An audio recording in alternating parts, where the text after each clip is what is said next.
Pemirsa, upah minimum provinsi UMP Bali diusulkan naik 10 hingga 15% pada tahun 2025 oleh Federasi Serikat Pekerja Mandiri FSPM. Menanggapi hal tersebut, Kepala Dinas Ketenagakerjaan ESDM Provinsi Bali, Ide Bagus Setiawan mengungkapkan bahwa PJ Gubernur Bali akan menetapkan dan mengumumkan UMP Bali tahun 2025 paling lambat pada tanggal 21 November 2024. Namun, pada prinsipnya, penetapan UMP yang dilakukan oleh gubernur dilaksanakan berdasarkan rekomendasi hasil penghitungan nilai UMP dari Dewan Pengupahan Provinsi.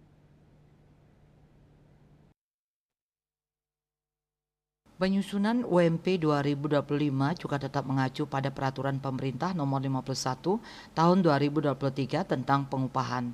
Nilai penyesuaian UMP diperoleh dengan mengacu pada formulasi penghitungan sesuai Pasal 26 PP 36 Tahun 2021 yang telah diubah dalam PP 51 Tahun 2023, di mana input data-data yang digunakan untuk formulasi dimaksud bersumber dari Badan Pusat Statistik. Dikatakan pelaksanaan ketentuan penetapan UMP tidak boleh bertentangan dengan kebijakan pengupahan dari pemerintah pusat sesuai pasal 29 ayat 4 PP 36 tahun 2021 yang telah diubah dalam PP 51 tahun 2023.